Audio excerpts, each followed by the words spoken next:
If you're chasing money, it will be so dead end and meaningless. But if you choose to figure out how to profit off your passion, how to profit off the unique skill set and your unique abilities to serve humanity at a highest level, yes, you'll make a lot of money, but you'll be doing it in a way that feels effortless and feels like something you'd be willing to do for free. This is Daniel Bolton. He went from youth pastor to generating over $7.5 million in the online business space. He grew a social media marketing agency and shut the whole thing down to rebuild his coaching program. He's been heavily influenced by Sam Ovens and Alex Hormozi, and this podcast is a deep dive into showing you exactly how you can do the same thing as Daniel and get to consistent 100k months.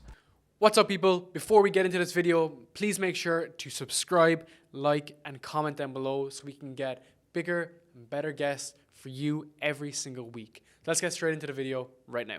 Let's kick off. I feel like we should have been recording for the past 10 minutes. Yeah, no, that's great. How does someone go from being a pastor to making over $7.5 million as an entrepreneur? By making a lot of mistakes along the way and fumbling his way through it. So like my background as a young person was, my upbringing was really tumultuous, and everyone has kind of different levels. And so what's interesting is the more I've done life, the more I've realized that two people can have completely different difficulty levels in life, but both face the same hardship, if that makes sense, right? Meaning that not everyone has the same circumstances, but it can impact them in the same emotional way. So I don't know if my life was necessarily any harder than people's, but externally it was pretty crazy. Like my brother, even to this day, is the president of the biggest gang in our city at home. And so I've had siblings in and out of jail. And so where this ties into being a pastor in that transition was when I was 10, 11, 12, I was like heavy into drinking and smoking weed with my older brothers and sisters who were drug dealers. And I find myself when I'm 12, I fancy this girl next door, literally the girl next door, and she invites me to church. And so I end up in this church gathering when I'm 12 years old, and my life takes this completely different trajectory. A few years later, at 16, I dropped out of high school. I stepped into, what's crazy is I stepped into being the youngest sex ed teacher in New Zealand. Right. So like, what a weird thing to have on your resume. I don't even know how I was qualified in that. I'd never had sex. Right. I think that was maybe part of my expertise, because I was like, guys, you can be cool like me and not have sex. But no, it was so broad. It was like life skills and all that kind of stuff. But I was 16 talking to people like 2 years younger than me. And so 16, 17, 18, I was like working in and around high schools and working with teenagers. Then when I was 18, I was a part of a church and they were looking for a youth pastor. I ended up stepping into that role at 18, and I basically was in there till I was 29. So I didn't have the typical path that a lot of people have where they try lots of stuff to find out what fits, what doesn't, what does my personality lend itself best towards. And so during those years of being youth pastor, it was amazing, so impactful, so meaningful, but I was broke as hell. And I was like a closet entrepreneur. So most of my reading and learning and development should have been towards spirituality and spiritual leadership and things like that. But if you were to take my Kindle, for example, 80% of all the books that I was reading was like on entrepreneurship. And my like caveat to that was, well, there are principles here that I can take over here. But secretly, like I wanted to create something. I just didn't have the opportunity to do that. I was looking for side hustles and things like that. So in 2018, when my wife and I decided that it was kind of time to finish up there, and that was a hard decision because I thought we were going to be pastors forever. Literally, I never saw a path in the future that had me doing anything else than what we were doing.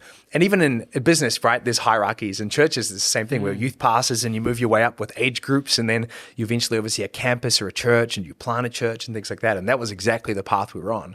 So in 2018, it was like a huge fork in the road that we didn't ever think we were ever going to face. And I was really unprepared for it in a sense. So we step out of that, and I'm like waiting for some kind of miracle job offer because I have no idea what I'm doing. I dropped out when I was 16. I had no secondary education, no qualifications that I could kind of point to and say like, well, I guess I'm good at sales, or I guess I'm going here. I'm like, I've been working with teenagers for almost a decade, and there's a lot of skill in that though. Yeah. In hindsight, but not in that moment. In that moment, I was like, I don't know what I'm good at other than working with teenagers. And so what was really interesting about that time was there were two people that were really blowing up in the internet space. Ty Lopez and Sam Ovens. And for all of the crap that people at least have spoken about Ty, Sam's got a pretty good reputation, but like both of those courses, Sam's Consulting Accelerator, Ty Lopez Social Media Marketing Agency were like so pivotal for me. So that miracle job offer never came. And so on April 16th, I think it was, 2018, I finished up being a youth pastor. And the next day, I have no laptop, no car. And so I've got my wife's laptop, and a friend gave us money to buy a car. Like, we were broke. We had 1 week's worth of pay to come in, no money in the bank, and it was like time to kind of figure something out. So I'm sitting there with my wife's computer at a cafe in Tauranga, New Zealand, this little city, like 30 to 40,000, this peninsula that we lived on. And I'm trying to take all of these like ideas that I've been learning from the internet marketing space. And I'm like, all right, I think it's time to like figure this out.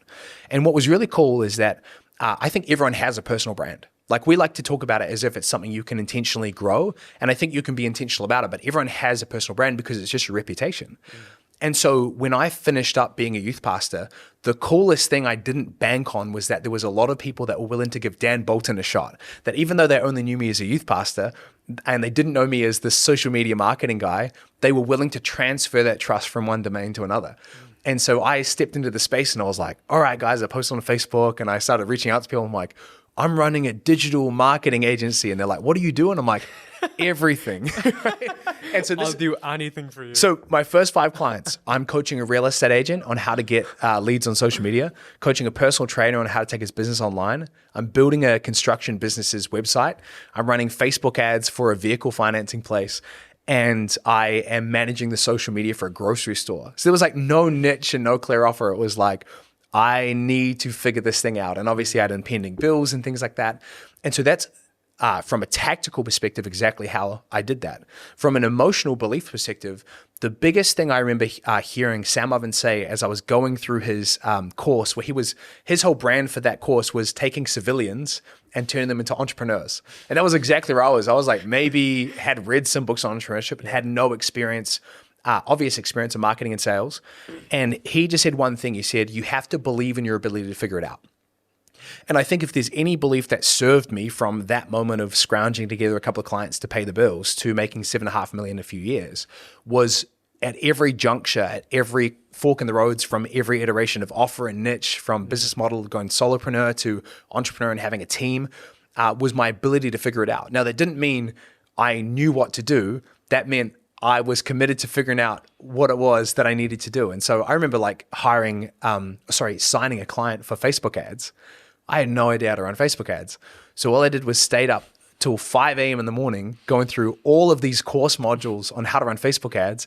And then I remember clicking live and then going to sleep for like 3 hours and then waking up and there were leads. And I was like, oh my goodness, it's working, right? And there was this such an immediate gratification of like, there is a book out there, a mentor out there, a course out there, a free YouTube, an article, a blog, a podcast, where someone is sharing something that I don't know, that I need to know in order to figure out how to go to the next level on entrepreneurship. And that's been a belief that has served me so well. Is it's not my belief in some level of talent or skill or IQ. I think I'm really average in all those things, but what I possess is the ability to know how much I don't know and then push myself into mentorship and push myself into education. It's really ironic because I dropped out of high school, but I am so passionate about education, right? I'm so passionate about figuring out different ways to learn the different skills and beliefs. And so I'd say like from a practical perspective, that's literally how it happened in terms of that transition from pastor to kind of getting started. But really over those few years, that was the biggest thing that helped me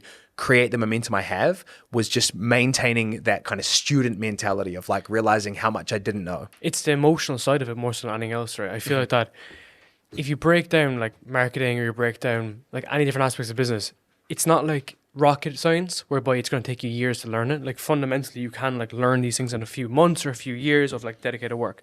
But the biggest thing for me there, the biggest takeaway is the emotional change. I feel like that when you were looking at Sam Ovens or when you were looking at like Ty Lopez, that was an intentional change. But man, you were doing it all your life. When you were 12 years old with your brother and out drinking and smoking, you made that handbrake turn. And then at 16, when you took becoming the pastor like serious, that was another handbrake turn. And then you made the last handbrake turn.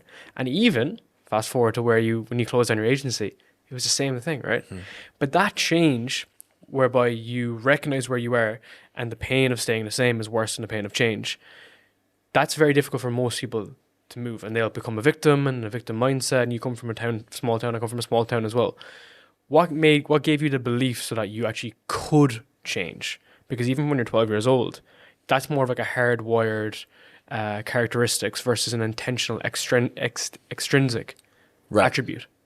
Yeah, it was survival mentality. So when I was young, the real pivotal moment for me, I remember so vividly, was I went to this church gathering. I made a emotional decision. And I say emotional because it's not like I'd thought through the rest of my life and going like, I'm going to follow Jesus now, everything's going to be different. I was like, all I know is what I'm doing right now isn't working for me and it's not working for my family, and I need to figure out how to create a change. And I remember the real moment of decision came where I had to integrate that decision into my life and figure out how to walk it out. Do it. Yeah. Do the thing. And so I remember a family member like a few weeks previous to this kind of moment decision in the church gathering, was they gave me the biggest bag of weed I'd ever seen for my 12th birthday. What? Even to this day, right? And so I have this moment where I realized that my life, I've just now decided to take a different path, but I have things that are going to be pulling me back to this alternative lifestyle that is the most obvious for me. Those were the only models that I had. I didn't have people around me that were in healthy relationships, people that stayed married. I had single mothers, people get pregnant and then the guy ditches. I had people going in and out of jail and people getting beaten up, and people turning up at our house beaten up, or people looking for money and things like that. And so I remember having to make that decision to give that bag of weed back. And that was like this huge turning point in my life. But why I share that is because I realized that my life was going to be so incredibly difficult if I chose to live the way that I wanted to live, this life that I felt like I was created to live that was not in line with what I'd been shown. And that mentality, that survival, like I had to do it, and it was going to be difficult, but it was the only path for me, if that makes sense. And I knew that every part of that was going to be difficult. But one of the keys that really unlocked for me when I was older, when I was working with teenagers, was I read a book on resilience. Because working with teenagers, especially in schools, is the same way as business, where you're like looking for a niche, right? And so you have people that go through like a traumatic incident. Like one of my good friends, a guy called Sam Cawthorn, he is one of like Australia's top motivational speakers. And he was in a car crash head on. He was going 110 kilometers. The other person was going 105 or something like that. Head on collision. In that moment, he lost his right arm, permanently disabled his right leg. And then he became this motivational speaker with his angle, right? And he was like helping people overcome these failures and these obstacles and things like that. When I was speaking to high schools, my angle was resilience. So I read this book.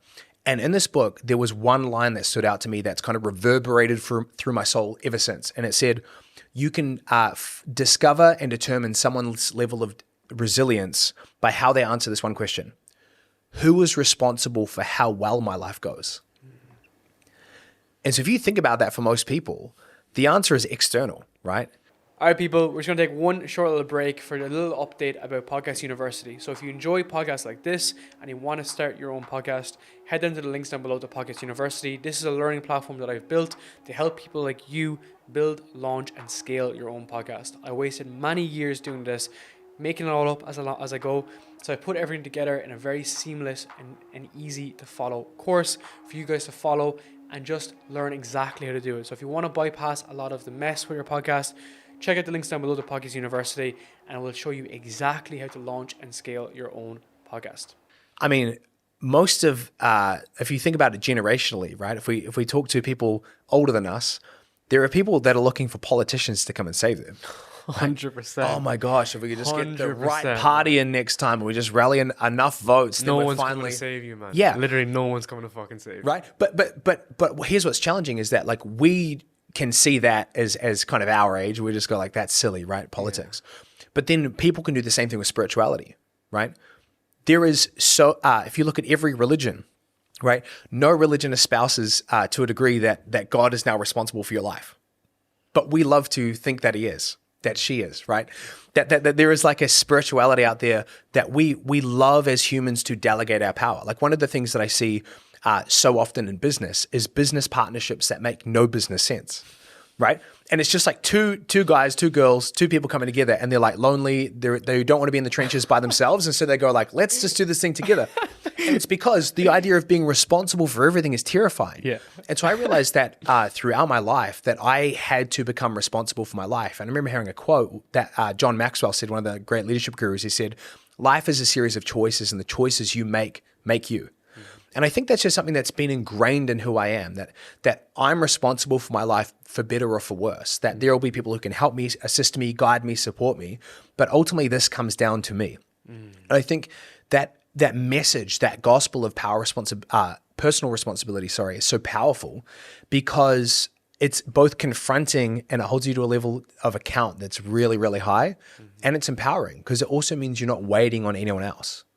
You're looking at it from a positive perspective as well, but it's also the negative. When something negative happens, people will have external blame basically, right? And blame other people for what's happening to them versus looking internally. And same on the positive side, like you're saying there, if something happens that's beneficial for your business, it's someone else or it's a business partner.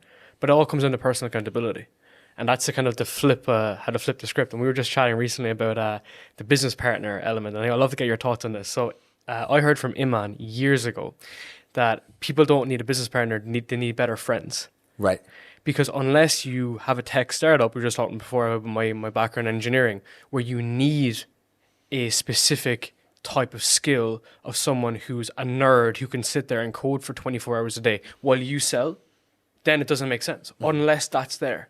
And a lot of VC companies will not back people who are single founders and so on and so forth as a result. So I'd like to get your thoughts on that because you did the agency on your own, you're doing the coaching on your own, but you still bring in the mentors, right? You pay for the mentors and you work with people, and you have a good network and you've paid for the networks. So what would be your thought process on that? Should you go solo or should you go with someone? Yeah, I mean, it's so case by case. The way that I would think about it is you're looking for complementary skill sets, right? So I've made the mistake before of paying mentors where they're not further ahead than me and I don't even perceive that they know something I don't, and I pay them and then I'm in the program, the course, the coaching call, whatever it is. And I'm like, why am I here? And what's funny is I'm actually self-aware enough to know that I didn't grow up with my dad. And so I am often gravitated towards guys that I perceive to be more powerful or that have some form of status or that I want approval from. And so I'm using the business to try and fulfill my personal desires, right? So rather than getting better friends, getting better spiritual leaders in my life or things like that, I'm trying to fill the hole by mentors. And when you're looking for a mentor, it's the same thing as when you're looking for a business partner, is there a complementary nature of this relationship where you have something I don't? And so many business partnerships fail and don't go anywhere because, when I've been coaching for a few years now, I've worked with 800 clients. I can't count the amount of times I've hopped on a Zoom call or been in person with someone and two identical people show up. And they're both passionate about marketing and sales. And so they're fighting over who gets to take the sales calls. And all I'm thinking is one of you is unnecessary, right? 100%. You're looking for complementary, not uniformity, right? And I think it's the same with education, with mentorship. Is so much of the pressure around business can be solved when you answer yourself the question, what problem am I trying to fix right now? And many people don't know it, or the business is a proxy for their soul, right? It's something is wrong here or wrong here, but I'm going to go hire a new mentor or start a new business or get a new business partner because I feel off, as opposed to doing the personal work that most others hustle to ignore. We ignore it. And then we try and fix it through business. We wonder why business is hard, not working, and we're not getting the results we want. It's because we haven't understood that we're actually using the business to solve personal issues that need to be separated. That's super interesting, man. You've had a lot of success with your agency in the beginning, though, which is very unique, right? It was probably your first business or your first attempt, and you grew the shit out of it, went really well, to some degree from a numbers perspective. But you had the awareness to shut it down. And that's what I think is very interesting, right? Because there's kind of two schools of thought with this. It's grow it and then fix the problems, maybe hire, maybe bring down your margin, go down that route, and maybe have this as here, and you might go off into other passion projects.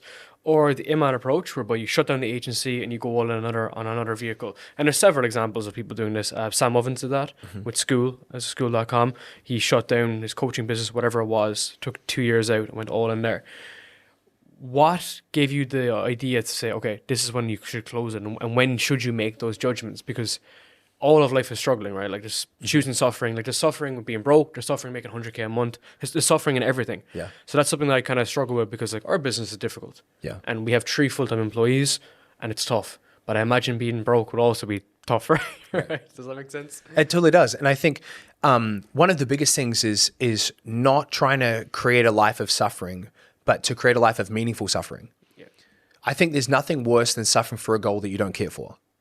And so I remember in June of 2018, so I'm a couple months into business and I'm trying to figure out what I want to do with my life, because now my bills are paid, and my first 30 days I got to like $10,000 to $12,000 a month, that mythical 6-figure barrier, which was amazing. It was like, I remember I felt so rich because two things happened. The first was I could now afford to like eat at cafes whenever I wanted, and I felt rich. I was like, man, I can like get the flat white and the Eggs Benedict, right? This is amazing.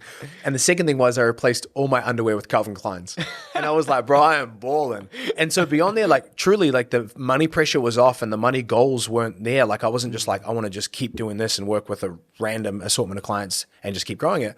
What do I want to do with my life? And I remember writing down, I do not want to build a 7-figure agency. I want to create content and I want to like coach and consult people. But I didn't really know how to do that. And I didn't really know the best next steps. And so I did what the people around me were telling me to do, which was to scale an agency. Bro, scaling. And so that's exactly what I did. And so what's ironic is that it became obvious to me when we had grown our agency from 0 to 100K a month in 9 months. And this was after a relaunch. That was like version 2.0. The version 1.0 had me like $10,000 to $30,000 a month, just doing everything for everyone. I burned that to the ground. I followed the typical guru path as early 2019, where everyone was tapping me on the shoulder like, hey, how can I make money online like you? And I had a lot of like teenagers that were following me, people from my past life and things like that. And so I started this program called 6-Figure Side Hustle. And it was like $1,000. People would come in, learn how to run simple ads for local businesses and make on an extra $1,000 to $3,000 a month. That was great, but it was $1,000, no recurring revenue. So a few months into that, I was like, this isn't quite the right fit. Good direction, but not quite the right fit. And so I relaunched the agency again.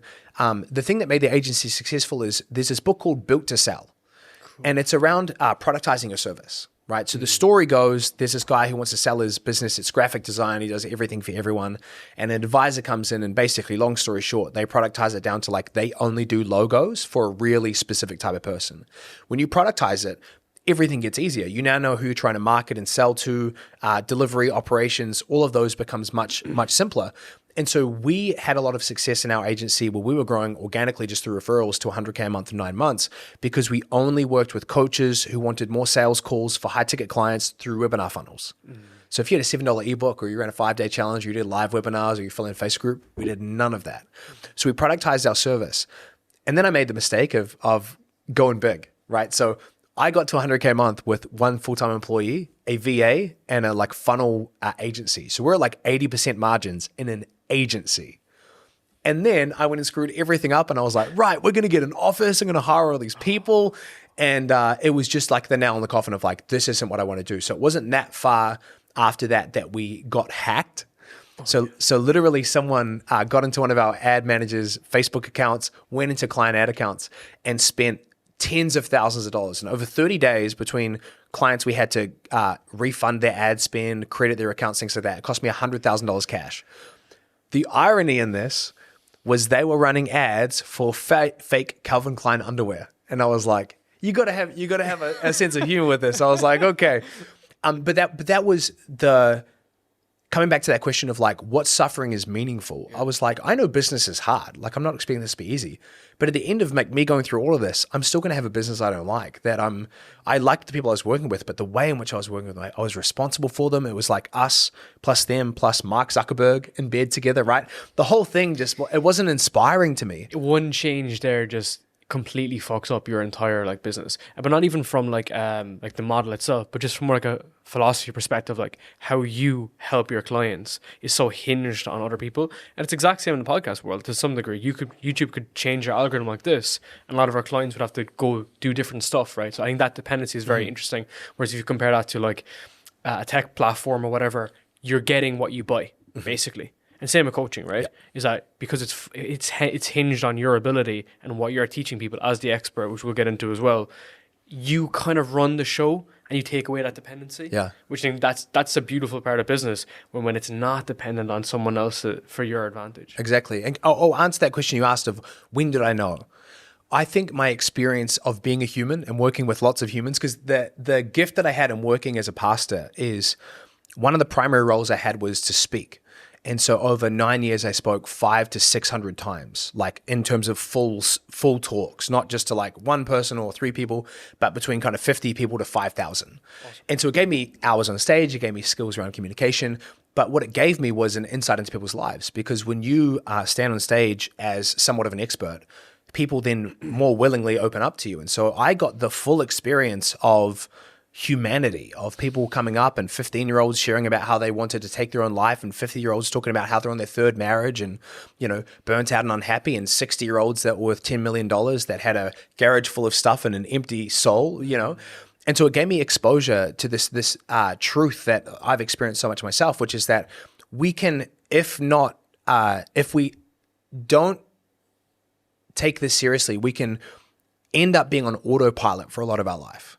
Right. And so we just go from thing to thing to thing without stopping and going, I might be scaling a mountain. Am I scaling the right mountain? I might be building a house. Am I building the right house? You got to come back down off that fucking mountain before you go find the next. All right, guys, one short little update for Voex. I want to give a short little overview about my own company, my media company called Voex. So if you are a company or you are an enterprise looking to grow your brand and looking to grow your podcast, feel free to reach out to work with us at Voex. What we do is a fully fledged end-to-end management of your podcast. We take care of the strategy, the consulting, we take care of the growth, the management, we take care of all the editing, all the boring stuff, so you can focus on creating good podcasts and growing your brand. If you want to grow your podcast and get to new users, if you want to grow your business, generate more revenue and all that good stuff, check out the links down below to Voex. You can follow through to schedule a call with our team, or else you can fill out the application form to see if you qualify to work with us. Thank you. And that was exactly my experience with the agency. Is it was way more than just going, I don't like working with clients because I don't want to run ads for them. I was going, I'm fundamentally doing something that is good, that monetarily is amazing, that is successful in the eyes of others. That's not my mountain scale. That's not my thing to do. The problem though is that oftentimes you have to experience so much pain in it that it then causes you to reflect. But the life hack is, or you could just reflect. Or you could just slow down and silence the noise and start to really ask the big questions about what it is you want to do with your life. And whenever I've created space for that, it's always unlocked a next level of growth. Like right now, my company is not doing the most revenue it's ever done in history, but it's the most profitable and most fun it's ever been.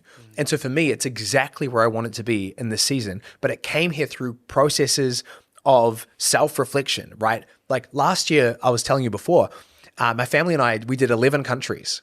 Right? I was working about 8 hours a week, right? And last year our company did $2 million.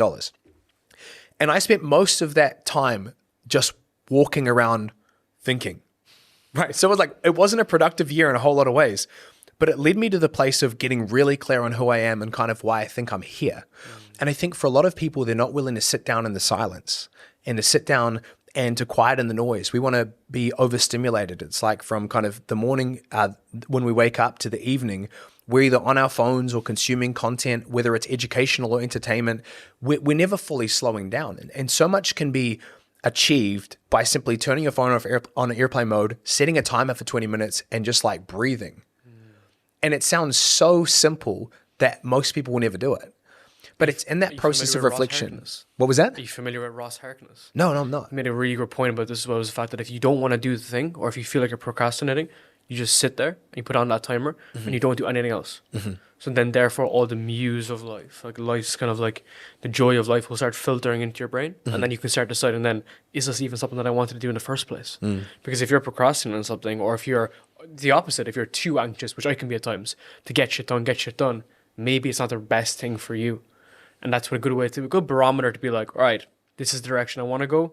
Or if not, I'm just going to sit here, let life kind of take its toll, and then over time, then I can start doing my next step, which is kind of similar to that. We understand this in relationships, right? We understand that sometimes we have to ask a few questions before we pierce the veil. Yeah. Right? It's like, how are you? Good, bro. Really good. Busy. And then the conversation veers and you're like, but how are you really? And it's like when you change your tonality, all of a sudden the person's like disarmed where they're like, well, actually. And most of us don't apply that same truth to ourselves. Is that like I found myself in seasons of life where I'm like, I'm not stressed. And then like everything's burning and crumbling around me. And I'm like, oh my gosh, I was really stressed and I had no idea. Oftentimes we can have such low self-awareness. And so when it comes to business models, what are we doing with our life? it's not that we don't know, it's that we don't slow down enough to go inward to really start with what we do know. So you might not have the full plan. You might not like have the full awareness of like, this is what I came here to do. This is the best way to use my time. But the only way you get there is through slowing down, turning off the autopilot, right? And kind of course correcting. Yeah. And I think that's been a huge theme for me over the last 5.5 years in business is I'm working with really similar people than when I kind of started narrowing down in kind of year 2. But the business and I have evolved 3 or 4 times. And each evolution has come from a place of getting really clear on what I don't want my life to look like and what I do want my life to look like. And if people can ask themselves those questions, right? What do I actually love doing? What does my ideal day look like? What is my dream lifestyle? Even simple things like in our world, people just make up completely random money goals. So they're at like 10K a month and you'll talk to someone, they're like, oh, I just want to get to like 50K a month in 6 months. Yeah. And we know that most people do not achieve their goals, let alone money goals. And I think it's not just because of lack of skill or lack of belief or that they're not, manifesting like well enough. It's because they don't even know why they want that. Like for some people, the whole path they're on is to build a 7-figure business so they can go to ClickFunnels, like Funnel Hacking Live and go shake Russell Brunson's hand. 100%. And I'm telling you right now that at the lowest moments of your business and in the hardest moments of your life, that will not be a compelling enough vision to push you there. And so like I simply start with questions like, how much does your ideal life cost? Because if you can start creating goals and a trajectory around stuff that actually means something to you, 100%. Well, you know that when I get to $26,000 a month, once I've done the math, this is how my life changes. This is how my family's life changes. 100%. This is how I can fuel my vision for my life and the impact I want to have.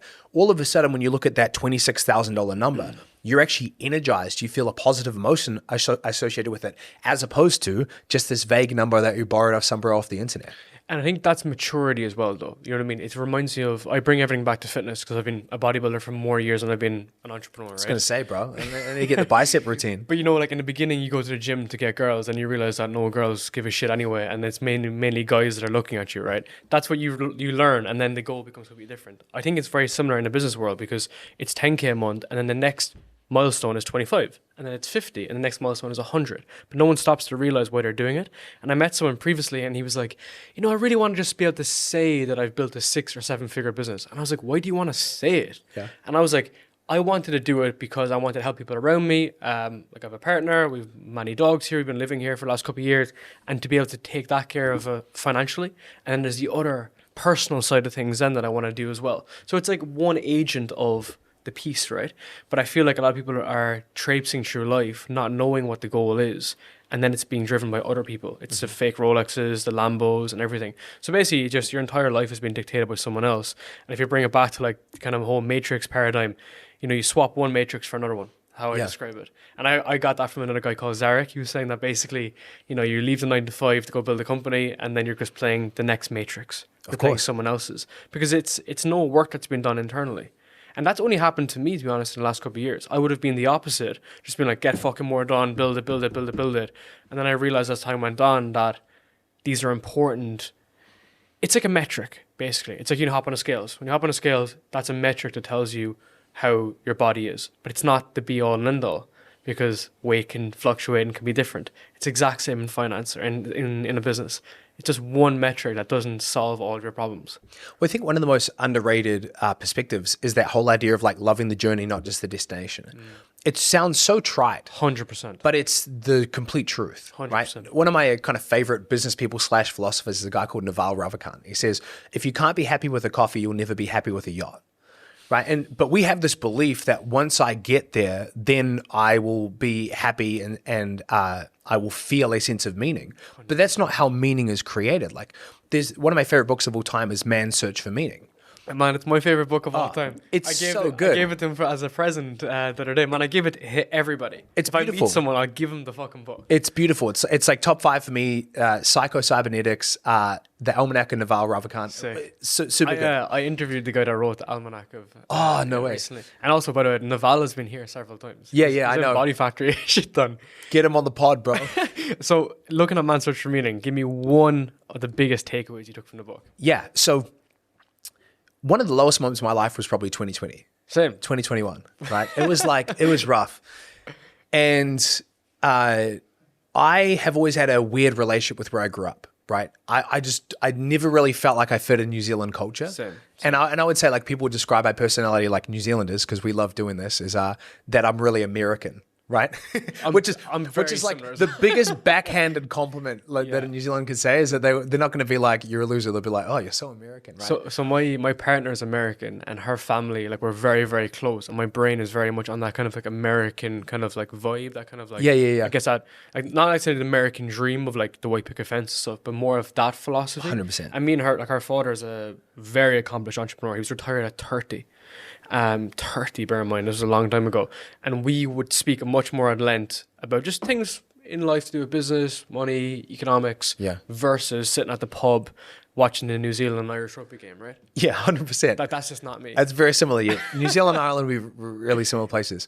And so New Zealand culture is an interesting one. I would say, like, if I've learned anything in literally traveling the world, and like I was just telling you before, we're on a plane to Dubai and then Miami tonight. Like, I'm all over the place. And one of the most important things to understand about humans is that community and environment are the two biggest determiners of like your happiness in so many ways, right? How you feel if you are in a prison cell versus a bedroom versus in a country that you don't love versus in a country that you do love versus being surrounded by people that share your values versus being surrounded by people who don't share your values affects so much of our well-being. And so when I was growing up in New Zealand, it was like a really strange experience, because especially the more internet unlocked access to different minds and books and things like that. And so it was really clear to me the moment that we could leave New Zealand, I wanted to leave New Zealand. And we tried to make it happen for a couple of years. We weren't quite sure and on the same page. And so now, as recording this, I'm married and got 2 kids. I got a 4-year-old and a 7-year-old. And we were trying to figure out where in the world we wanted to live, and it was taking a lot of time to get aligned. 2020, we come to Bali. And I get super sick on this trip, right? I'm like, but I still love it. And so we make the plan, we're going to move back to Bali in June. And I'm like so ready. I'm like, get an app, count down the days type vibe. Like, I cannot wait. I feel so out of place where I live. And then obviously, everything rolls through in 2020. Everything locks down. New Zealand was one of the weirdest situations on the planet because we were good from a lockdown perspective. We just couldn't leave. If we left, we were locked out of the country. It was this really bizarre situation. And so we were supposed to go, we couldn't. And then that just journeyed all the way into the middle of 2021. And I was just miserable. And I remember, like, I've always really prided myself on being an optimistic person, being in control of my thoughts, all of that. And I just remember being at a low moment. I'm staying in Auckland, New Zealand, and I'm kind of pacing the streets on kind of an eat, pray, love journey of like, how does Dan get his sanity back in the midst of all this and not be like this powerless victim? And I'm walking around, I'm listening to Man's Search for Meaning. And I remember there's this line that I've read before, but that when I heard it that day, it hit me, and it said, everything can be stripped of a man except the last of man's freedoms to choose how he responds in any given situation. And for anyone who's not read that book, it's about Viktor Frankl's experience in the concentration camps of Auschwitz. Mm-hmm. And here I was having a cry in Auckland, New Zealand, that I couldn't live overseas where I wanted to live. Now, environment is still important. But in that moment, I realized that I needed to choose a different narrative to focus in on. And that's actually why I got this lightning bolt tattooed on me. So my last name is Bolton. My nickname was Bolts growing up. But I remember getting that tattooed on me as a reminder that, like, I'm powerful and can choose and have the freedom to respond how I want in any given situation. And so remember, that was such a crucial moment for me, because so many of us look to what's happened to us, what is happening to us, to determine what's going to happen to us. And our past just describes who we've been. It doesn't have to decide where we're going. But so many of us live locked in these mental prisons, defined by what we're not getting, by what we're not experiencing. When we realize that actually the freedom is to be able to choose how you respond in any situation. There are broke, happy people, and there are rich, happy people, and there are broke, sad people, and there are rich, sad people. The variable of money doesn't seem to be the determinant of whether people are happy or not. It's that people can choose to be happy in whatever they have. I've met generous poor people and generous rich people, and I've met greedy poor people and greedy rich people. And so the qualities of a good life can be attained at any point, the moment that you realize that the true goal is not just out there somewhere, but it's actually within our attainment, within our grasp, right here and right now. Man, it's super fucking interesting because if someone like, if you're familiar with Mark Sisson, Yeah. yeah, Primal Guy. yeah, great dude. We were at a very long podcast, and he was like, "What's the point of waiting until like reserving your happiness for when you get to that target, right?" And bear in mind, he at 61, he built a $200 million company. So up until then, fail, minor successes here or there, and at 61 years old, but that doesn't mean that he wasn't happy during those periods. He was like a ultra runner, a triathlete. He was an Ironman. He had all these things. He had a great family, and that was for him the biggest instance was the fact that all the money will come and go, and it's like fluid. But fundamentally, what he was mainly focused on was having a good quality of life, and now well into his 60s, with 66, 67 now, incredibly high standard of living. He's gone on to build his new company, which is like the footwear company, and it has no bearing on his general happiness because of the fact that that's what he wants, right? He has good fulfillment life, him and his partner, very good relationship. I think it's just quite interesting, right? Because he's going again and again and he's chasing that entrepreneurial hunt. And for someone from the outside would be like, oh, he's obviously just loves the game. And he loves the game. But it doesn't take away from the fact that he's able to dictate the positive side of things, the negative side of things, and interpret it in the right way. That's very interesting, man. I want to shift gears slightly into, you're on about the 100K a month and the profit side of things. So we spoke about JK recently as well, and I've admired him quite a lot. One thing I often find and one of the things I see is that when people are building these businesses, whether it's an agency or even a coaching business, as they're scaling, they're really just eating into their margins a lot of the time. And I was saying to Tom earlier, was like, I prefer to have 90% of 30K than 10% of 300K. But I see people make 10% of 300K a lot, and they flash to 300K. So like, why do you think that kind of bloat happens? And you were at 100K with a very good margin, right? Yeah. How do you trim the fat? Because I'm something that I'm quite conscious of as our company grows. And to be fair, it's growing like really quickly. So I'm just way more conscious of getting to these higher numbers and then just basically ending up back to square one. Yeah. Well, I think the foundation for a lot of people is it's really innocent. I think there's so much conflicting advice in the business space and then so few good blueprints that I think very few people are sitting down and running the numbers going 10% off 300K sounds like it makes sense, right? Everyone thinks that just around the corner it's going to get better. But if we just take this kind of advice piece first, when you are listening to someone who's building for an exit, right, in a completely different industry, Tech software. It makes complete sense to not take profit out of the business just to continue to reinvest. It makes almost no sense for a coaching business that will probably never exit, right? Like I think people would love to sit here and go like, yeah, but Hormozi exited. It's like, do you know how much of a unicorn situation that is? That it's so not, you can't impersonate it, you can't replicate it for the average person, nor do most people actually want what an exit would give them. Yes, they want the cash, but the process that it's going to take to get there. Brutal. And so I was talking to someone the other day, and he runs kind of a $2 million a year coaching business, and he just kept wanting to eat away his margins. And I said, like, we looked at his expenses, and I was like, a lot of this just doesn't make sense. Like, why is this? And he's like, well, I read this guy, and you know who it is, Alex Becker, right? And Alex Becker runs a SaaS company, and he's like, I read that like it's not good to take profits, and so I'm just like reinvesting. And I'm like, but for what? Like, at what point are you planning on taking money out? So my point being, people often have the wrong advice they're going off. Even just simple things like if you're trying to make $1 million a year and you're listening to someone who's trying to make $1 billion a year, doesn't mean they're giving you bad advice. It means they're giving you different advice that should be adapted and filtered through and funneled through from their goals to yours. And the stuff that's not relevant and isn't helpful to you is left by the wayside. And so one of the things that I think is really, really key is that everything filters down to a business model. Right? How do we market? Like, what do we sell? How do we market? How do we sell? Who do we work with? How do we deliver? And so one of the things that's really common in, let's say, the coaching space is everyone craps on one-to-one coaching. So one-to-one coaching is a thing you do when you don't know any better, and then you become really smart and you sell courses. Yeah. But I, at the start of this year, blew up one of my coaching programs and scaled to $95,000 a month in profit in 3 months, just doing one-to-one coaching. Now, how I structured it was the secret. It's the model. I had 2 calls a month with each client. There was a Slack channel and there was modules. So everyone was in one Slack channel. Each individual got 2 30-minute calls a month, and there was content, and then there was 1 group call a week. So if you run the numbers, I was making $95,000 a month in profit for 8 hours of calls a week. And that was it. And so when you look at that, the only other cost I had was a virtual assistant that was working about 10 hours a week. Most people wouldn't even consider that that's a model that they could go to, because the blueprint and model they're using is just one in which they're following one person's course that taught them this one thing, when they realize it's actually more of a buffet, that you can choose things and change things up. You can have a coaching program and there's one-to-one coaching, but you can do the coaching yourself, or you can hire a coach to do it, right? You can take the sales calls. You can have someone else take the sales calls. You can have no sales calls, right? This is where I think people don't understand that it's almost like a soundboard where you can like turn things on and off and up and down. It's a spectrum. It's not binaries.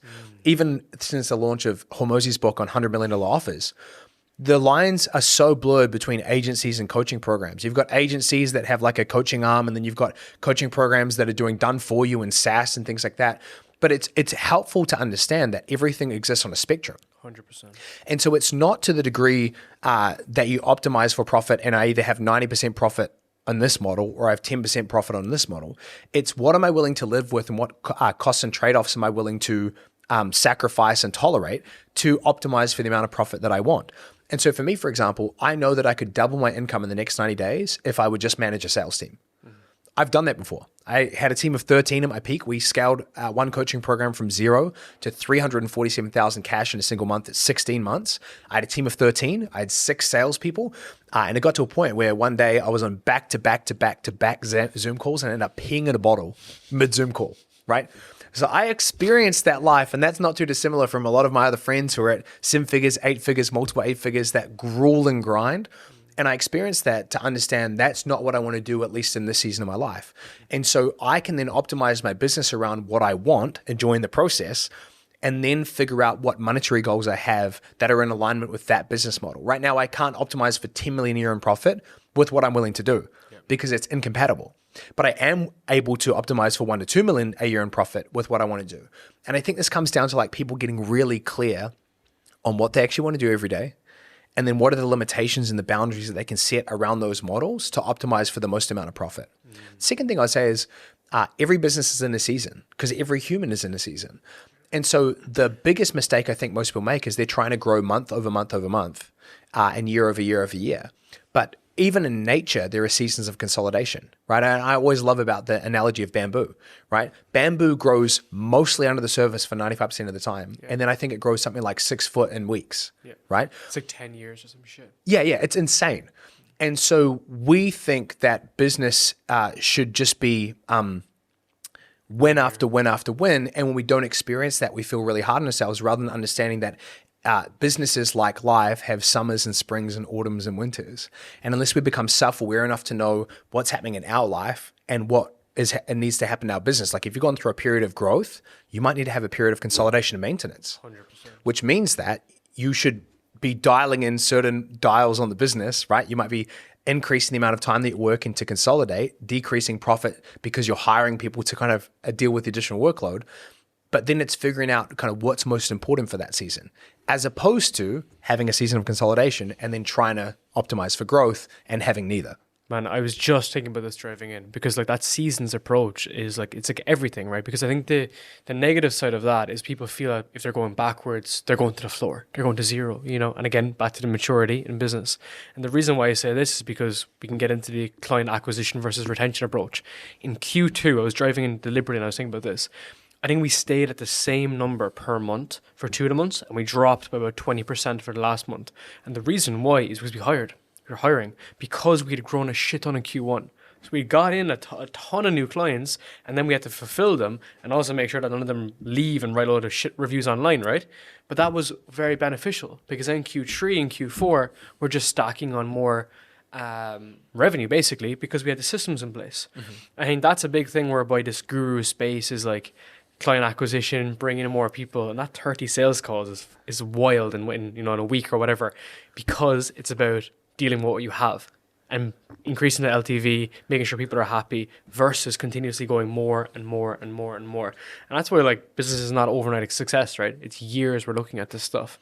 One of my favorite lessons from this actually came from Sam Ovens, where he went through such an incredible growth phase where he was the only guy doing all of this stuff, and he was at 300,000 a month, taking all the calls. And then most people don't know this, but he partnered with Tai Lopez. And so Tai Lopez became his biggest affiliate. So Sam told me that there were days where Tai would send an email and they would make $500,000. right? Because he was just sending the email to millions of people to watch Sam's webinar. But what Sam did that was super smart was understood the season he was in, right? So he went from 5 million to 18 million in a single year. But what he did is he dedicated 9 months to just focusing on product. So he created Consulting Accelerator, the version that I went through in 2017. But in 2016, as far as I understand, for every 1 hour of module that he created, he invested 30 hours into that one module to make sure that it was world-class. And to this day, that was the best course I've ever been through, right? And then he went on to do 25 million and 30 million. And now he's, I mean, I have no hesitation betting that he'll be a billionaire, right? But it's understanding that seasons, even for him when he was starting school, he spent a whole year and did 500 interviews to find one co-founder.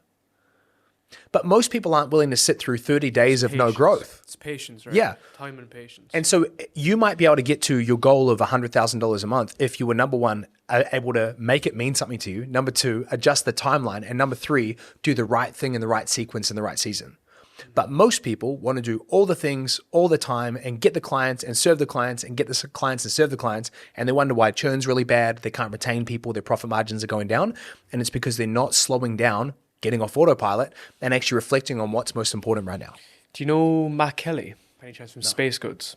Definitely something to check out. Very interesting dude. I had him on the show. He's the mushroom drink. Mushroom dude. Yeah. So, you know his story? No. Super interesting. So he's obviously just like this fucking diehard entrepreneur kind of guy, just always like wheeler dealer since he was young. He grew a neon light company, like a drop shipping company in his early 20s. It got so big that Love Island were taking on like his orders, and they were putting them all around like Love Island and all these reality TV shows. And basically the business just grew. They tried to take the manufacturing to the UK, and because of COVID and supply chain, it all just imploded. And basically he had death threats on the door because people invested thousands up front, and then he wasn't able to fulfill it. So he went through a very difficult period, like mentally. And after the business, he had learned all these skills. He made a shit ton of money, then obviously lost it all. He sits down in his kitchen, blank piece of paper and a pen. And to your point about the model, the revenue, the efficiency, like all these margins, he had a blank piece of paper. And he was like, right, what is the business that I want to fulfill? I'm interested in sleep. I'm interested in these supplements. I'm interested in like recovery. And he started just to map out that kind of process over time. And he spent about a year building the product. And that, e-commerce is so difficult to get like the reviews and the testing, all those kind of like small changes. And after a year, he eventually launched Space Goods. And then now it's at around $250,000 a month profit. They're going to do Series A, I'm pretty sure. They've got into the biggest like health brands in the UK, like Holland & Barrett, if you're familiar with those. They're getting into like Tesco and shit like this. Because he sat there with a piece of paper, figured out all these small metrics, put the time into the fucking product. And he was here and he recorded a podcast with Ibrahim Turner, good guy you should meet.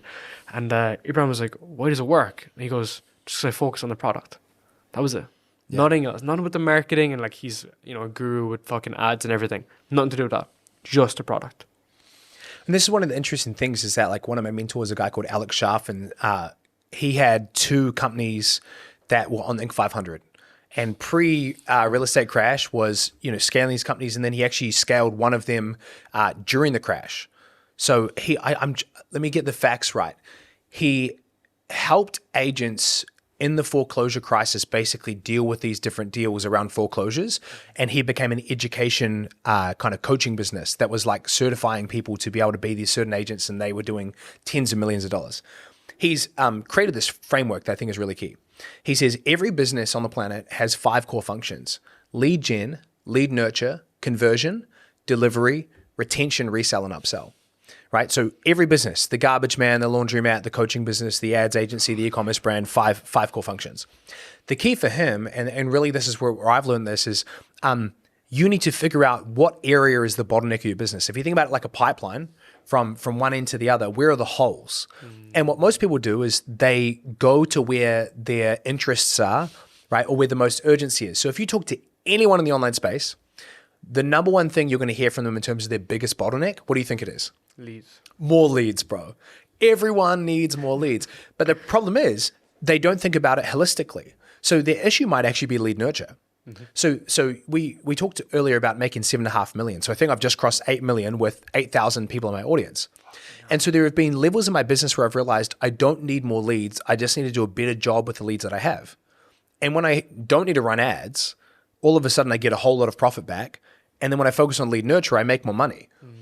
And so when you think about it holistically and you don't just think about your business as one entity and going like, the business is broken, I need to fix it. You go, what part of my business is broken? And where do I need to pour my energy in for this quarter or this month or this season? And when you put in a season, a quarter, half a year into product, right? Or into lead nurture or into an acquisition strategy, all of a sudden you start to get exponential gains. As opposed to most people wake up and go, I just need to go generate more leads today when their product is the problem or their retention is the problem or their conversion is the problem. And this is where I think it's like in the beginning, at least, I don't run my business by the numbers too much anymore. I don't look at KPI trackers. I literally, everything is kind of intuitive. And I'm like, okay, what do I want to do more of this month? Do I want to take on more clients? Do I not?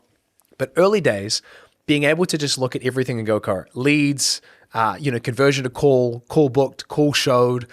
That's what made our agency so good is we were just so good with the numbers from ad to landing page to, our registration to video application, all of those pieces. When you can look at your business through that lens and you start to have an objective view, not a subjective emotional view of like everything feels like it's on fire or I just want to go talk about leads again, you can actually set yourself a foundation for consistent growth. Ironically though, the consistent growth is not just focusing on leads or marketing, which is where most people want to do it. It's actually on looking at the business as a whole and saying, where is the hole in the bucket? Where's the hole in the pipe that I need to fix? And when you think about it like that, it's so empowering. Going back to that who's responsible for how well my life goes, it's like, you're the CEO, you're responsible for how well your business goes. You're responsible for knowing what it needs right now. Thinking about it like another entity. What does my business need right now? Like I'm married, right? So I've been married for 11 years, been together with my wife for 14. The key to relationship is understanding what your partner needs right now, right? It's having the awareness of like the season we're in, what they're going through, what do they need? Do they need like my wife's a stay-at-home mom, so it's like, where do I need to support her this week with the kids? And so yesterday I took my kids to a water park and we were all going to go together. And then I was like, oh, you can join me in an hour. And then we got there and we called her and we're like, actually, it's a boys' day. You go do you, right? That's a simple example of what it takes to, when you look at your business and you want to grow it consistently, you need to think about it as if it's an entity around what does it need most right now, right? And so there are businesses that need more profit right now. And so you might need to fire some people, to pull back on ad spend, to grow less aggressively, right? To fire the 27, setters and closers you have, or to let go of all of the subscriptions you don't need, or to stop investing so much money into coaches that aren't helping you. Whatever it is, you need to think about your business objectively to go, what does it need most right now? Because that business is supposed to be your vehicle to freedom. But if you don't treat your business right, it won't treat you right. Talk to me about client retention. I think it's very interesting about how you kind of measure client success and how you think about that. Because, of course, you mentioned about more leads and people are chasing that more leads kind of bucket. Sometimes I kind of feel sort of two main important parts of my business are client acquisition and client retention. But our LTV is incredibly high because we do like year-long contracts and whatnot. So I kind of feel like that's kind of taken care of. However, we want to make sure that client success is really good. Client satisfaction is really good. But I always kind of think about like how you can like make that better. Like how do you actually make that better versus texting them what's up and what can I do? So how do you think about that? Because especially in a coaching business whereby you're only running it a few hours a week, it's difficult to kind of make that more tangible. Yeah. So we had really good retention in our agency, but it was by chance. Meaning like we were good at what we did, but we didn't really know what caused clients to say. Like some clients would be having amazing results and then they like met a person at an event. They're like, oh, they just told me about this new strategy. So we're just going to go off with them. And I'm like, but we're making you money. They're like, see ya. Didn't know what was going on there. There would be clients that were struggling for a long time, but because we had a good relationship, they just see through the winter until we get into spring and summer. And so when I was stepped into coaching, I really didn't know how to retain people, especially because most of our programs had deadlines. They had timelines. We were selling 90 days, 16 weeks, 6 months. And oftentimes, a lot of the coaching space is all of the value is delivered day one. You pay for it and then it's like, here's the course, right? And then some people try and do like, do you want to pay $49 a week or whatever to retain access to the course? But the problem is most of the value goes down after that, right? It's like Netflix, right? Netflix, when you join, it has all of the content you could ever watch in a lifetime, or you couldn't watch in a lifetime, right? But they're continually having to win over your business by releasing new things all the time. And so this big lesson kind of came to me in 2021 we did $2 million, and I was working a ton, and I had a team of 13, and we had good profit margins, but it was like really tough. And the focus then was just getting clients. I mean, that was the year Hormozi dropped the purple Bible, and we were all out there just like, how to make offers so good. And we had a string of, I think, 60 days where we enrolled a client a day at $10,000 each. Right. So like we just implemented that book and it just went hard. But the problem was the back door was as big as the front door. And it wasn't because the product was bad. It was because we literally didn't have a business model that retained people. They would get the result, or some of them wouldn't get the result. And then it was like, okay, let's just go get more people. The key happened in start of 2022 when I felt really burned out on the business model and just life in general. I mean, I didn't really talk about it, but when I was a pastor, my last few months, I was working so hard. And it's interesting, right? Because churches get so many different impressions. Like, you know, if you're in Australia, the biggest church in Australia is Hillsong, and that's got so much bad press. And then there are churches in America where like everyone's rich and wearing like Gucci and Louis Vuitton. And so everyone's perception is different. But for most people, they wouldn't perceive that being a pastor is really hard. And in some churches, it's not. But we're a really fast growing church that was always under-resourced, which meant like at the end of my time there, I was overseeing 700 people, but had no full-time staff, and it was just all through volunteers. In my last few years there, and especially in the last few months, I was working so hard I thought I was going to die. And then I couldn't afford a holiday, so I just kept working. So start of 2022, I'm like burnt out of my mind, and I don't know what the problem is. I don't know if I just need to work less or I need to change the business. And so I decided to do what no business owner ever does, which is I turned off marketing and sales altogether. I said, we're taking on no new clients, and we're just going to work with the clients we have, and I'll just see how we go. And what's crazy is we did that for 7 or 8 months. So let go of salespeople, turned off funnels, stopped posting content, turned off ads, no lead gen. Like there was no like secret lead funnel, nothing. So in 2021, we did 2 million with a team of 13. In 2022, I did 2 million again with a team of 4, and we didn't get clients for 3/4 of the year. And so the key became going from the how do I make offers so good, people feel stupid saying no, to how do I make an offer so good, people would feel stupid to leave. And it really came down to this book that Layla Hormozi gave me in 2021. And it's called The Customer Success Professional's Handbook. And if you want to study retention, look at SaaS businesses, right? They are masters at this, right? All of us in the coaching space, bro, we're figuring it out. But SaaS businesses who work off LTV, especially when you're dealing with $49 a month things and $200 a month things, it's a different ballgame.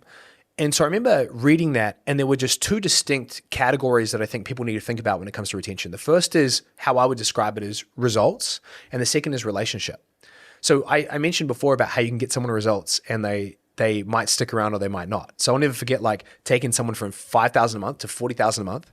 He records a testimonial, he's super happy. And then literally that thing I shared before about you meet an event, that was a real thing. This guy, we'll call him G. He calls me one day, he's like, hey bro, like I'm out. And he had like 10 weeks left of his commitment. And he's like, yeah, I just met this guy and he told me about this new thing. And so like, thanks for your help, I'm out. And I was like, bro, we've just helped this guy print money. He paid us $5,000 and we added $35,000 a month to his business per month. And then I've had other people who have journeyed with us for years and have gone up and down and around with their business in different seasons of life. But that is not always one or the other. What I've realized is you've got to do both. Yeah. So how do you get people really good results? And then how do you give people an amazing experience? So on the results side, what's really important is in the health and weight loss space, health coaches know that you cannot just celebrate the number moving on the scale because sometimes the number doesn't move. Yeah. And so if you hit a plateau, you have to teach people to celebrate non-scale victories, like as in weight scale, right? So you might not have lost weight in the last month, but how has your experience been in social situations when it comes to food? How's your anxiety been? How's your binge eating been, right? Were you able to lift more in the gym? And so one of the mistakes people make when they work with people in client-based businesses is they make the outcome so high level that you might not be experiencing growth or results for months because it's like, we're going to get you to 100K. Right? So if you've got a coaching program and someone's coming in at 20K and you want to get them to 100K, that's really binary. Yeah. And so you can have an outcome like that, but then you need to help people understand the holistic nature of this process so that people can experience those non-scale victories when the number isn't moving on that. How was your work hours this week? How's your stress levels? How's your client retention? All of those pieces. The second piece is that relationship. So firstly, people need to feel like if they weren't here, they'd be missed, right? We want to feel like we matter being in the room, whether it's a community, whether it's a client relationship. And so really thinking about, firstly, strategically stuff like onboarding, right? Like you need to choreograph that thing. If the moment someone, credit card hits your business, like that should not be the peak of the relationship, right? But for most people it is. It's like the founder, we're like, yay. And then we're like, oh, we've actually got to deliver on this now. We've got to do the work. Right? So choreographing onboarding is so key, right? Everything from automated emails to touch points to, and I remember getting an insight into Gym Launch, Alex and Layla's business. And I got to see that firsthand and it was just a masterclass in terms of like choreographed, like this happens, then this person reaches out. Even little things like they would have the salesperson record copious notes to give to the onboarding person. So when the onboarding person is meeting gym owner A and it goes, hey, Jim, so excited to have you a part of the program. I'm really excited to help you get to, $50,000 a month so you can take your wife to Florida on vacation. That sounds like a really meaningful goal. And I know working towards retiring your mom and dad is really important. And so I'm super excited to support you in that. What's the gym owner thinking? Oh, wow. Right? They know their stuff. Yeah, exactly. And so choreographing that is so key. And then thinking about touch points throughout it. So like one of the worst things to happen to businesses is the quietest clients get the least amount of attention, right? So we go to the fires when we know that they're there, but we put everyone else on autopilot. The problem is that's not how retention works. It's not like, you guys all good? Great, we'll see you in 6 months, right? So you got to have like choreographed touch points, which can both be digital and automated, or it can be manual, right? Someone's actually reaching out. But having those things, I think, are really, really key. And the last thing I'd say is this is more for education businesses, but that Netflix business model of a pipeline is really, really important. So at any given stage, you have clients who are struggling with questions or challenges, and your current setup isn't serving them, right? Meaning you might not have the module, the coaching, or maybe it hasn't clicked for them yet. And so if they can see in the pipeline of the next 6 to 8 weeks what's coming that I can look forward to that's going to help me in some way, then it's going to really increase their level of retention. And so Gym Launch, Alex and Layla's business, they knew this, is that they would always be surveying people on a mass level and then also on a personal level to figure out what they were dealing with. And then the majority of the challenges and problems would show up in the next 6 to 8 week pipeline. So if gym owner A isn't getting results and people are leaving through the back door or whatever, but they see that 6 weeks from now we're doing a training or there's a release or there's an event or something like that, they have something to look forward to. And it's the same thing with Netflix, right? Problem solution continuum.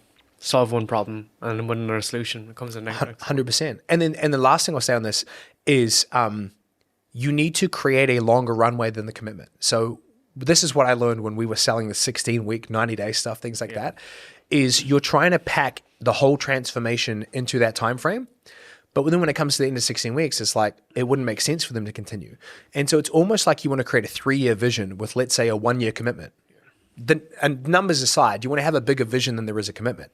Meaning, when you come up to the end of that, renewal or upselling or downselling is about the continuation of the journey that we have not yet accomplished. It's looking at how far we have come, and it's looking and getting excited about the vision of what is yet to come and how we can continue to support you in that.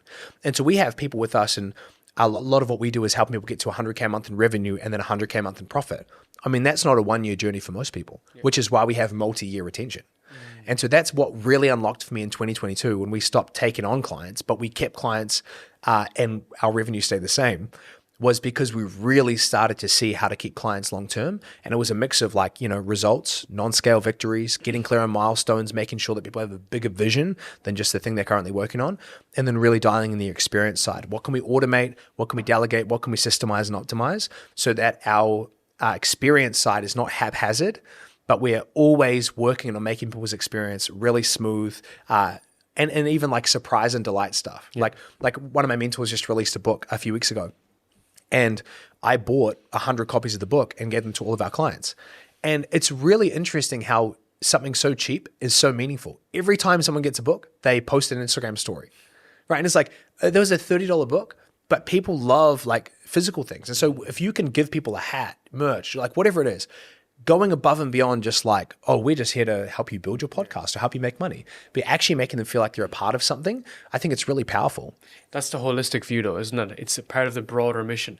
And that's very interesting because if you're familiar with Sean Hannaf, he was like he's did a lot of work with Iman, Chris Williamson, James Smith. He builds a lot of the businesses on the back end of creators. And they make them a shit ton of money. Like you've probably seen Chris Williamson's recent drink, Newtonic. He built that in the back end. And that makes a shit ton of business. But what you don't see is what Shan does to keep these guys very engaged is that he does weekly check-ins with them of successes, lessons learned, challenges and opportunities every week, and then he does a monthly deep dive with them, and he builds out that longer term vision. And they've been working together for years. So Iman's glasses, Gaji, he built those years ago, and now they're going to do another drink in the future.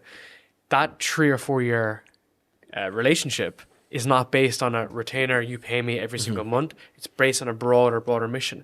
And I actually learned this from one of our bigger clients, which is probably doing around 5 to 10 million a year.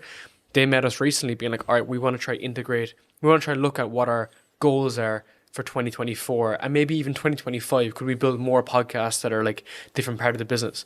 And that's the way I kind of think about this stuff, is the fact that like, how does it all piece together in a grand scheme versus just growing the business and just growing the podcast in my example. You mentioned Layla and Alex quite a few times. How much of an influence have they been on you? Yeah, huge. So I discovered Alex in 2019, when he had a few thousand followers on Instagram, and it was him doing really terrible infographics about how to get more people to show up to a gym and stuff like that. And I just became a really positive person in his DMs, like, because I found his stuff really fascinating. And it was almost all to do with gyms. Like his first podcast, I think, was called Gym Launch Secrets, which was also the name of his first book that most people don't know exists.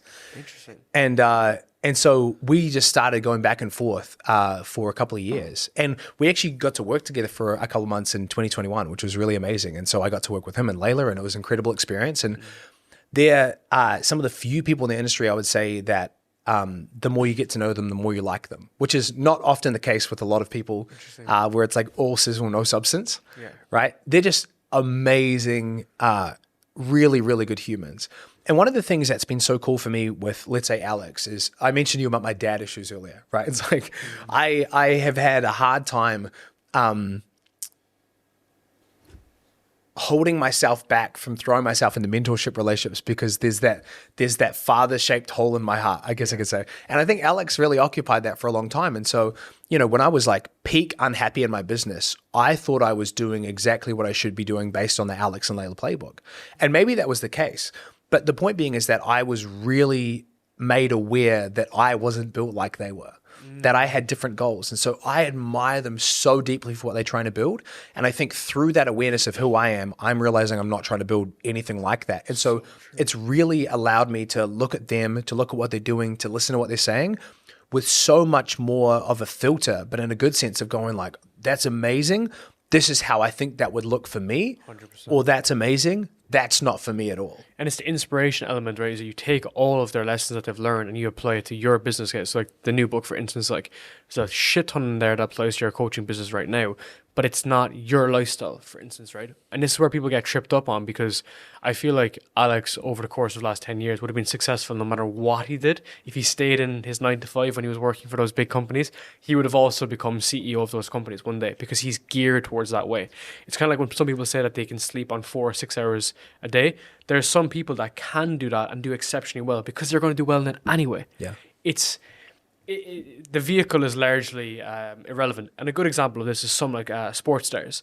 They were athletes, then they become managers of those companies and they also crush it. And then they become like, they might buy up companies or buy up sports teams as time goes on. But they're going to be exceptional players regardless. And that's who I feel kind of Alex is that regardless of what he does, he was going to be exceptional. So apply those principles in your use case to your business. And I'll tell you the most impactful lesson I got from Alex. So Alex and I have exchanged countless messages, like thousands over the last few years. We've been able to have calls together and he's literally coached me in different aspects of my business. The best lesson I ever learned from him was about 18 months ago when I messaged him, and we have a great relationship. So we don't message each other. I don't message him and he just leaves it on scene. And I messaged him and I said, hey, dude, I've really got some challenges in my business trying to figure out where to go from here. Can I pay you $10,000 for 20 minutes of your time? And he sees the message and doesn't respond. And then a few days later, we're chatting about something else. And that for me was such a great lesson and focus. It was almost like I got the $10,000 lesson without having to pay $10,000. I was like, here's a guy that's turning down $10,000 for what will probably be a 15-minute easy conversation for him, like a couple of yes or no's. But he is so committed to what he's building that it was just so much sideways energy, he never even considered it for a second. And I found that really admirable, and my respect grew for him. I didn't feel hurt or I felt so much admiration. I was like, man, I want that ability to be so clear on my mission in life that I'm willing to turn down amazing opportunities for the best opportunity, which is to build what I was put on earth here to build. That's so interesting, man. Because again, as you grow and as you become bigger, these opportunities come more and more your way, right? It's not like they go away. It's just that shiny penny syndrome is just moving away from that target. Before we finish up, I want to ask you, so looking back at your life from the pastor to the early days, even to like now, what type of life do you want your children to lead? I was with my kids a couple of hours before this because I'm going away tonight, so I want to spend some time with them this morning and this afternoon. And I was with my 4-year-old, and I'm still figuring out the parenting thing. I'm like, it's like you don't know what's going to be most impactful if you're talking to them all the time about values or whether you're just living it out. It's kind of both. And I just looked at my 4-year-old and I said, "You were so kind and loving and brave. And I think today you're just gonna help so many people, and everyone's just gonna love being around you." And I was just like hyping him up, and I was like, "Are you kind?" And he's like, "Yeah." And I was like, "Are you loving?" And we just went through that. And when I think about the people that I want them to be, firstly, I'm such an advocate for autonomy and freedom. They're in a very alternative school here. And so when I think about the life I want them to lead, I mean, if they want to go the traditional path, I'll love them and support them. But I hope they know that there are no bounds and that so much of the outlines of what life is supposed to look like is all made up and that anything is possible. But more than anything else, I want them to become good humans.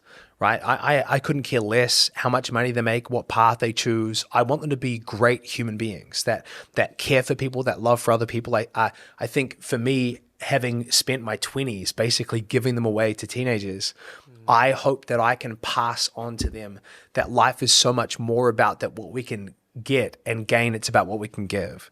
And so I want the goodness of who they are to be directed in the direction of other people so that they know that us as the Boltons are not here for our own sake. It's not just YOLO, let's live the best life we can. We're here to make the lives of other people better. And so one of the things that I bring them into often is the way that we contribute money to other people.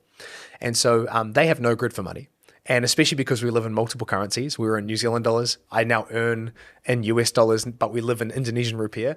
Numbers mean nothing. Like my son's math is terrible. It's like, how much do you think this costs? He's like, 500. I'm like, dude, this is a freaking house. How much do you think it's cost? And so one of the things that I always bring them in on is like, hey, there's this person that's facing this and they really need some financial help. I think we should give them this, but that means we might not be able to do this. What do you think? And it's just so beautiful being able to see them obviously be generous with someone else's money. They're like, yeah, you should give it away. And I'm like, bro, easy for you to say.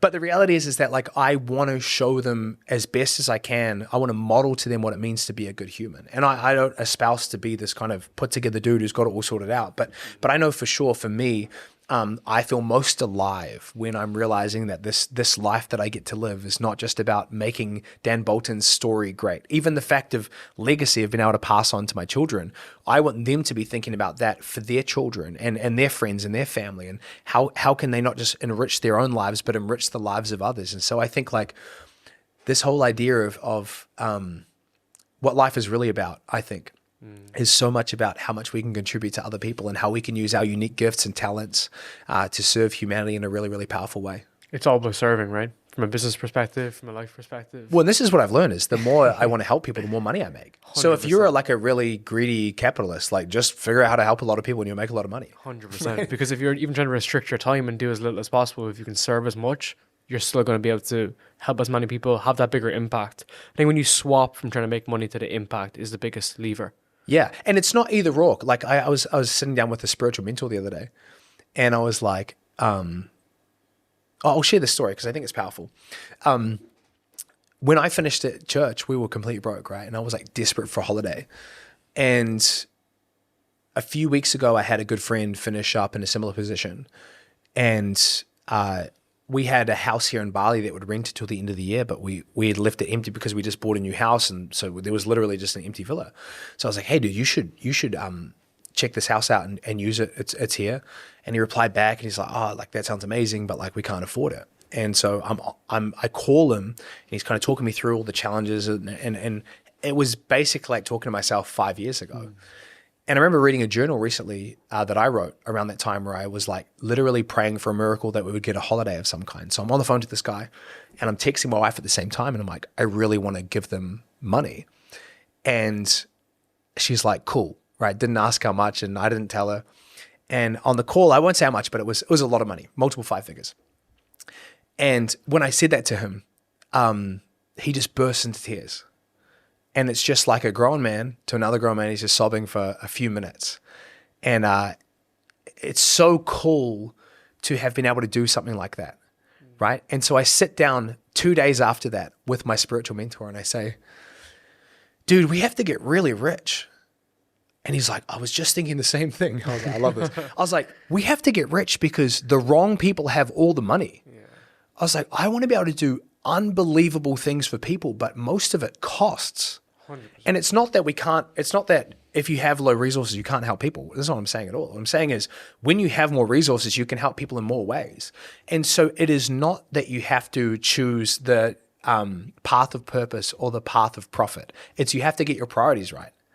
Profit should not trump your purpose and your meaning in life, 100%. Right? If you're chasing money, it will be so dead end and meaningless.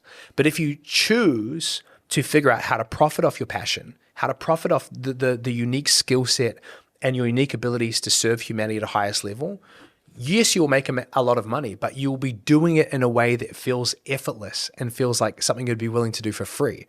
And that's the magic, is that if you can find something that you would be willing to do for free and then figure out how to profit off of it, 100%. You've found this incredible space where you get to make unbelievable amounts of money and you're like in disbelief the entire time. Like when I think about my job, like we're hopping on a plane tonight and we're flying across Miami and from Bali, 26 hours of flying. And I'm speaking at a mastermind, I'm going to a mentors event, and then I'm running my own event with 32 people in LA in a 8-bedroom mansion in Bel Air.